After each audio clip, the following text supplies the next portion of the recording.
Over the last 2 years, I've generated over $7 million for online coaches, primarily through VSL call funnels. And if you run ads to your own VSL call funnel, these next 30 minutes can save you thousands of dollars in testing by dropping your cost per call and cost per acquired customer. Because that's what these 30 minutes did for Brian, a dating coach who runs ads to his VSL call funnel. And just to clarify, that's because 2 weeks ago, I made an offer for Brian to audit his call funnel and show him the hidden conversion levers he needs to pull to scale with a higher ROAS while dropping his cost. And after seeing Brian find this 30-minute audit extremely helpful, I've decided to share this audit with you so you can apply it to your own funnel and scale it more profitably. So let's jump into it. Found you had really good messaging in the VSL. You hit the pains and desires pretty accurately. Like I felt something right while watching the VSL. So that's done well. Now with your VSL itself, I would relabel. This is what it's not reliable. Relabel the mechanism and put yourself in a new category. You already do that, right? Social circle, Instagram ads. I would just make it seem easier. This is what typically, right? And it's not just typically, just from experience, right? Is going to increase your conversions and your booking rate. Primarily, what it's going to increase isn't your booking rate, right? That's just a down the funnel metric, but it's going to increase your VSL play rate. I'm not sure what that's at right now, right? You can check this. I think use, what is this, Wistia. You should be sitting at 60-70% plus. If you're already there, then you don't need to make any of these changes. But if you're under that, I would suggest testing this or improvising on this, right? But the current mechanism, social, circle, Instagram ads, specifically like the ads part, right? Instagram ads, it can imply difficulty. There's a lot of people who are scared of running ads, which I'm sure you're aware of. Again, possibly I don't understand your ICP and they don't really care about this. But I would try to have a more sophisticated mechanism name, right? The social magnet system, social attraction system. You can come up with this. This is not the lowest hanging fruit, but I do believe this would increase your VSL play rate. Inside of your VSL itself, and I have the headline here and the sub headline, but inside of VSL itself, I would label the failure mechanism, because you talk about the problems, right? You talk about what they're trying, the dating apps, the cold approach. You're talking about all these things, but it really helps the viewer, right, or your prospects, your leads, whatever you want to call it. It helps them scapegoat if you can label all these kind of failure attempts or pain points into one big failure mechanism, right? So this can be called, I had somewhere here, the social paradox, right? That's an example. The reason you do this, right, is because it, again, it makes it easier for them to cling on to that rather than just all these like 10 different pain points and 5 different things they've tried. And if they can cling on to it and they can scapegoat this failure mechanism, what that does is now, as I'm sure you know, right, it reverses it from, oh, I'm the one who's retarded and I'm doing all these things that are wrong, to I've just been failed because I've been basically stuck in this failure mechanism that is a conglomerate of all these pains and these wrong ways of doing this thing, right, of getting this desired outcome. And so if I'm not at fault for this, right, if it's not my fault, but it's the fault of this specific failure mechanism, well, in that case, I'm more empowered, right? That means that if I do take responsibility, if I do get a new strategy or system that I can be responsible for, it can actually work out, right? Because if I'm not responsible for my failures, but I can be responsible for my success if I use this new strategy, right? This new mechanism, which you have, well, then I could maybe actually succeed. So this also, again, having a failure mechanism is similar to having a success mechanism, or just you already have it. I'm just saying, like, relabeling it. Or you can call it the unique mechanism, right? Unique failure mechanism, unique product success mechanism. It just puts you in a new category, and then it invalidates everything else. So that would require re-recording VSL, which I'm not sure how much time you have for that. But then once you have the failure mechanism, you can say, you have no social circle, you get no girls, because of what I now call the social paradox, an example, right, of a failure mechanism. And I used to be stuck in the social paradox myself where I had the success, I had the career or the business, I had XYZ, but I had no XYZ, right? Or ZXY or ZYX, right? You get the point. That's how that would work out. The next thing is there's not necessarily much urgency in the VSL. Why they need to book now. And I'm not talking about saying, we have limited spots. I only work with 10 guys every single month. First of all, this market seems a little bit more sophisticated from your messaging. So they would be aware of that and it could create sales resistance. But I would just speak about the cost of inaction a little bit more, right? If they don't book this call, what happens, right? They're going to get older. They're going to get more lonely, depressed. They're going to keep watching guys who look worse than them or guys who are younger than them, right? Have less money than them. Get all the attention, get all the women, get all the friends, the connections, while they get none and stay stuck. That's why they need to do this now, right? The next thing, increasing your VSL play rate, all of it just comes down to everything that you have above the fold, primarily your headline and your subheadline. So the current headline, it communicates too many ideas. And by this, I mean, I make you the man in demand by installing. So this is one headline, okay? You essentially combine two headlines, right? So you can do this. Communicates too many ideas and it can confuse people, even if, again, these might seem small, but like when someone lands from an ad on this page, you have to understand, like, even if you have a smarter avatar, they're not going to be using 100% of their mental capacity, their mental energy, their intelligence, because they're doom scrolling, right? They're doom scrolling. They see your ad on Facebook or on Instagram, and then they land on the page, and they're not going to perceive the message the same way you wrote it, right? Because they're not like using their entire brain power. They're in doom scroll, like brain rot mode. So making the headline as simple to understand as possible, which includes just communicating one big idea, does increase your VSL play rate. And of course, that if more people play your VSL and go through your messaging, consume your messaging, more people will book the call and everything else down the funnel improves. So an example here, in just 30 days, you can become the guy, this is just a rough example, who attracts women, business contacts, and friends. So this is just one idea, okay? And then we remove the objections. You could say this is a second idea, but this is the idea that's removing the limitations, limiting beliefs, objections from doing this. That's also something you don't necessarily do. That's also why this can seem more complicated than it is to your ICP, right? Because they're like, I have to run ads, I have to pay for ads, right? I have to host an exclusive event, right? That seems like a lot of work. So if you pre-handle those objections before they even play the VSL, more people are going to play the VSL because then they read that, but then they read the subheadline. If you include the objection handling in your subheadline, which right now you're not doing, or again, if you redo your headline and you handle those objections, wait, I don't actually have to cold approach for this. I don't have to, do dating apps. I don't have to do awkward networking events. This is just pulled from your VSL. Well, maybe I'll actually consider this. Let me give this a play, right? And then in terms of the subheadline, again, the subheadline, you can either handle the objections and essentially take this and plug that into the subheadline, or you can reinforce action.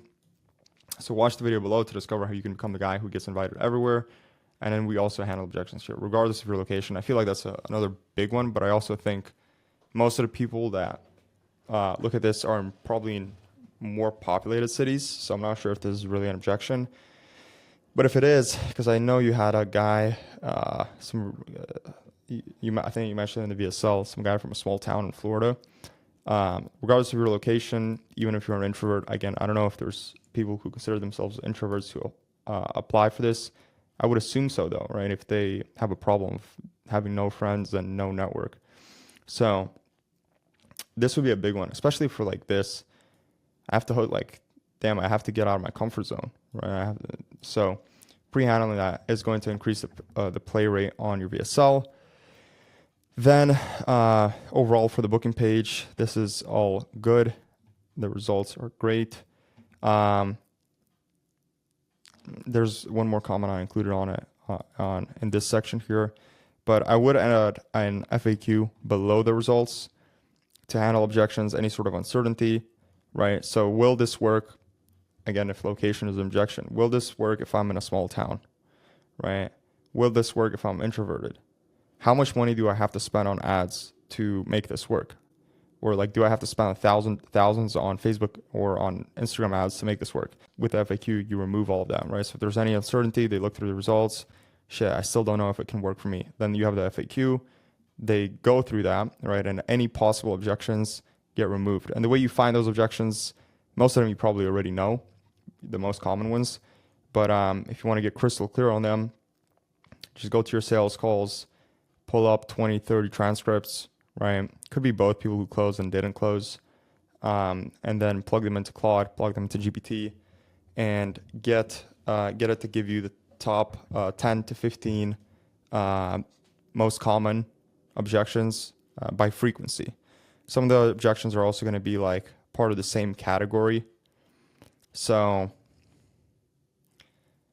I don't have an example off the top of my head, but some of them can be categorized into like one FAQ question. Call page right here.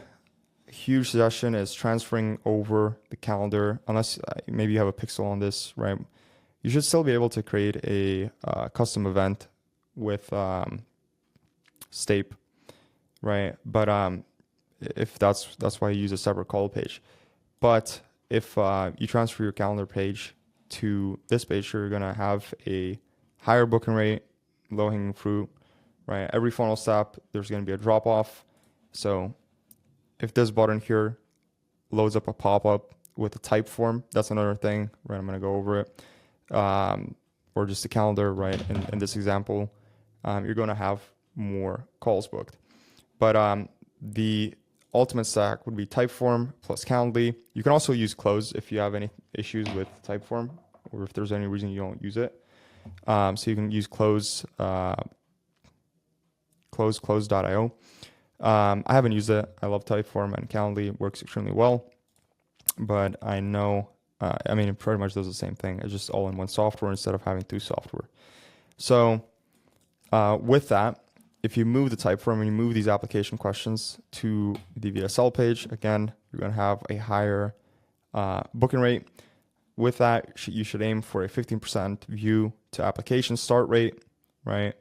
And a 80%. And by start, I don't mean like, because this can be confused, right? You have 100 people view this, and then you have 15 people view this page. I'm talking about people who start a Typeform if you integrate it, right? So people who actually like answer at least the first question on the Typeform or open it. That's the benchmark. And then application to call rate should be around 80%.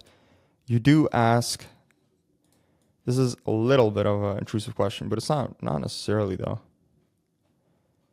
I don't think you'd have a high drop off on this because you're not asking for, well, here you kind of are, so they can assume that you're trying to vet their income. But yeah, I would say 70 to 80% because this could be a little bit intrusive. But you're still going to increase your application rate and your booking rate if you do the calendar page, right, and the application with Typeform on the same page. And then in terms of Typeform order, least friction, so top priority, least friction question at the top. And then I would move the highest friction question to the bottom. If you don't use Typeform, I would still do this. And yeah, the highest friction question is the phone number, typically, right? Because you don't necessarily have like a hard vet question where you just ask them for how much they're willing to invest or like how much do you make per month. But doing it in this order just increases sunken cost fallacy. So if they go through the Typeform, they commit to the Typeform, and then they get to the last question and it's a phone number, they're not going to just click off because they spent 2, 3, 4 minutes filling it out. They're like, I might as well do this, right? And then they go and book a call. Application button. Above the button, add clear instructions to do the thinking for your prospects. This is also important. Again, like I don't think your avatar is necessarily like retarded. Like these do seem like a little bit more sophisticated people. However, they're not using 100% of their intelligence on the page. So just make it extremely, extremely simple for them, and connect all the action steps to the desired outcome they have. So again, like this is just proven from testing, from client results. If you add this above your CTA, and then you would, if you keep the current headline, you'd have to make it a little bit smaller, a few px smaller, so the button is still above the fold. And this fits in, but I would give them instructions and connect those steps to the outcome they desire, right? So click the button, answer 5 quick questions, book a 45-minute demo, and discover how you can turn into a social magnet in 30 days or less. That's going to increase your application start rate, or if you don't do the Typeform integration, it's going to increase how many people land on the calendar page, and of course, how many book a call. Call confirmation page. This might seem like a lot of shit, but it can be knocked out in 2 days if you implement it. And if you do implement it, you could hit a 20 to 30% higher month. So it is worth it. With your current confirmation page, there you go. I would make the video itself step 1. The reason for that is because your current step 1 literally tells them to leave the page, which, you know, like the chances of them coming back, they're there. A lot of people probably do come back, but a good percentage of them, I would probably say the majority, don't, right? Because they're like, oh, I'm good. I confirm my call. Boom. And then they don't get to see this. And if you do add assets in the future to this page, they're not going to see them. They don't get to watch this video. So I would switch the order of these steps. And then like this would be step 2 after they watch the video, because then the video will tell them to, if you redid the video, it would tell them to come back to the page and give them instructions. I'm going to go over what that looks like here. The call confirmation video must be treated like a VSL. It must resell them the mechanism, the consumption assets, and showing up, or consuming the assets and showing up. So the thing is, you're not using any sort of timer right on this page. So I don't know what your average play rate is, but I would assume it's around 2 minutes, right? Even with people who do end up booking a call, maybe 3 to 4 minutes. If you have data on that, that would be great. But you don't have a timer, right? There's no forced consumption. So a lot of the people will book a call and they're just completely uneducated and they have no idea what you're talking about. Like, they read the headline, but they don't necessarily trust you. Maybe they got to the results section of the video. Maybe they didn't, right? So that could be a problem. So in your call confirmation VSL, you should, like, you can either fight against it, right? Or you can just work with how people convert nowadays, right? And consumption rates are dropping across just all markets on VSL pages if the consumption isn't forced. So if you want to meet them halfway, the call confirmation video becomes 5 to 7 minutes, resells them on the mechanism, and congratulates them, of course, on taking the first step, which you already do. And then talks about the other people who booked the call. This is an example. And this is a new offer, or it was a new offer. So there was no actual like results, right? Or testimonials. But in your case, you would congratulate them, and then you say, you know, you took this incredible step. Congratulations on taking the step towards attracting the social circle you want. And this is the same step that Name took. And here's the results he got. Name who got these results after booking his call and showing up, right? And you have to, of course, sell the next step there, which is like, Name didn't just book the call, they also showed up. But yeah, you congratulate them. This is essentially what you did already. Now, when you add more consumption assets to your confirmation page, of course, this VSL extends, and then you sell them on consuming those assets, and then those assets sell them more on the mechanism. They educate them more and do all those things. I'm going to get to those in a second.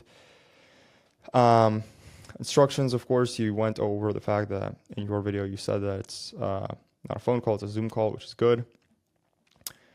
But yeah, then you go into the main asset on your page. I like using a podcast. I'm going to show you what that looks like as well. And then big thing with the call confirmation VSL and the framing of the podcast. And then your dialers, right? We make our dialers and the pre-call messages, right? Focus on getting people to consume this as well. So when the dialer confirms them, or your setter texts them, right? If you don't have a dialer, they're going to ask them, have you received these assets, right? And then they're going to follow essentially the same structure as the confirmation VSL follows, which is set aside some time to watch it. As you do, reflect, and this is not going to apply specifically like to you, but it could, right? Like I'm saying the copy wouldn't apply word for word.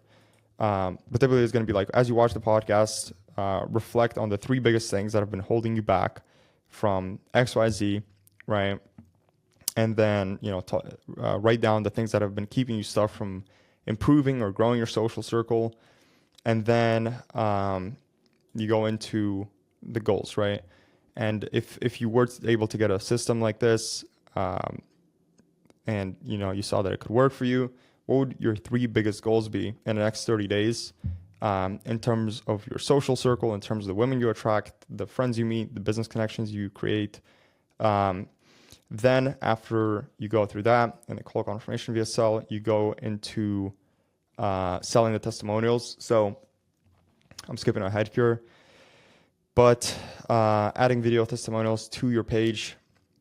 You currently have video testimonials, right? You have them on your VSL page. They also look like edits from longer testimonials, like longer recordings. I would plug in the entire recordings, or if they're like 2 minutes long, I'd redo a few or just make a few new ones, and add those below the podcast. Again, I'm going to show you how it looks step by step here. But with the testimonials, those are framed by your sales reps, like your dialer, your setter, when they're confirming the person, as well as this pre-call VSL, as assets that someone or the person needs to watch in order to see, because they need to watch the testimonial with name, and name, because they were similar to them based on their application. And as they watch them, they should write down their 3 biggest takeaways, or they should write down who they resonated with the most and why. And then on the call, right, on the sales call, X name sales rep is going to ask them, who they resonated with the most, why. And that way we're able to see what worked for that person, right, in terms of growing their social circle, and then implement that into your system. Essentially something along those lines. Hopefully that makes sense. I can send you more detailed structure for this. But yeah, that's the main thing. As you see here, like reselling them on showing up, reselling them on the mechanism. Next thing, let's see if I skipped anything here. Yeah, GIF. This is GIF. You add a GIF. So below this step, once this becomes step 2, add a GIF like this to show them like exactly what they need to do. Very small, but it does just remove any sort of confusion. If someone is confused on, adding a calendar to their invite, it makes it very simple by adding the visual cue. Pre-call instruction, FAQ, we already went over this. Podcast, going to show this to you in a second. And this is something that's also important on the back end, right? The emails and the texts you send should be focused on increasing consumption. So instead of like bothering people, this is huge, by the way, because if you do the former, which is like bothering people and saying you need to show up or you're going to show up, you can actually drop your show up rate that way, right? People get annoyed, even if you don't do it much. Now, there's also, it's not even if they don't show up, they can show up with more sales resistance. Like, why does this guy want me to show up so much? Is he trying to sell me something? So the other way of doing that is, instead of focusing on like spamming them about the time, are you going to make this time? Your call is scheduled for XYZ. Focus on selling them on the consumption. So then you come off as a value provider and someone who's genuinely trying to help them, instead of someone who's just trying to get them on a call and, get a bag. So with those pre-call texts and emails, those get tied back to watching the podcast, watching testimonials, because they're going to help this person achieve XYZ benefits, right? The thing is, if they watch the podcast, right, if they consume your pre-call resources, they're going to be more invested in showing up. It's like if someone watches 60 minutes to 2 hours of your content pre-call, right? Like, they have to be extremely, extremely slow to not remember their call. So typically with these emails, pre-call emails and pre-call texts, we have the first email and the first text that tells them you're booked for, XYZ time. And then we have a reminder. Typically it's going to be anywhere from 4 to 12 hours before the call itself. Besides those 2 messages and emails, we don't talk about the call at all. We only talk about the pre-call assets that we're sending them, right? To, again, position ourselves as value providers who actually care about the person, who want to help them, who want to give them actionable steps and like insights before they even hop on the call, right? So this creates reciprocity, but also it repositions you from being like someone who's trying to take their money to someone who's actually trying to help them. And if they watched everything, it's very, very difficult for someone to forget about their call, right? Because they just spent so much time watching you. So With the podcast as well, right? This is important. If you have a lot of closers churning, do it with your top closer who's been around for a long time. And then once you focus with your pre-call sequences on the consumption, they're going to show up invested to invest as well, right? More consumption, more trust, and they're going to show up educated as well. Now let's go over the structure. I'm going to show you what a podcast looks like. I've been yapping for long enough here. So call confirmation page. Your call has now been confirmed. I'll just keep this. Step 1, watch the video. I already showed you the structure of the video. Step 2, check your email, write the GIF. Step 3, if they end up skimming through the page, right, and they don't actually watch the video, this is why you have step 3 where it's in text format, what they need to do next, right? Because some people will land on the page and they're just not going to watch anything. They're busy. I don't know. They're at work. They're on a lunch break. So if you give them the text instructions, that just increases the chances of them consuming the exact pre-call steps they need to take to show up and be confirmed for the call, right? So you have step 3. Step 4, this is where you have the podcast, right? Headline the podcast. This is, you can improvise on this. Watch this exclusive podcast to understand the social mechanism system. This is how you resell them on your mechanism and handle objections. Here's an example. So the entire thing, first, it just starts by them, the closer in this case, right, or the person interviewing, asking them how they started in the space, right, like why they started this, how does the mechanism work, and then they go into the objections. So it's like this right here. This is for trading, of course. I'm just showing this as an example. Is lucrative if done right. So what does that mean? What does doing it right actually look like? And then they go into selling people on the mechanism, doing it this way, and the way they explain it is exactly aligned by coincidence with how the mechanism and how the program works. Another objection, right, in the trading space, right? And I'm curious, what's your take on traders who say they'd rather fund their own accounts or buy another prop firm account instead of investing into proper support? Or traders who don't have enough time to get value from any sort of support, and then they handle this objection, right? You just do this with your most common objections or limiting beliefs that hold people back from taking action. Then step 5, discover how men similar to you are attracting women in business contexts. This is where you add your video testimonials, right? You add them to I spoke on this just a little bit earlier here. This is how you add the video testimonials. Include 3 testimonials, right? Headline each testimonial, focusing on the before and after, how Name went from being depressed and alone to attracting models in his DMs. I know that on your page, you blur your testimonials. You can do this, right? And you don't reveal their names. But if you were to add, and I would actually do this on this page as well, because it's going to increase your front-end conversions, right? Like, for all I know, and for all the prospects, some of these could be paid actors. So use a pseudonym, right? If you can't use their name, it's ethical, right? As long as these are pseudonyms of real people who actually got results. And then I would also typically add a location, right? So pseudonym from Georgia, pseudonym, and then in parentheses, it's even better, like 29, right? Or whatever their age is. And you should have multiple age categories, right? Depending on your SCP. Pseudonym 29 from Georgia.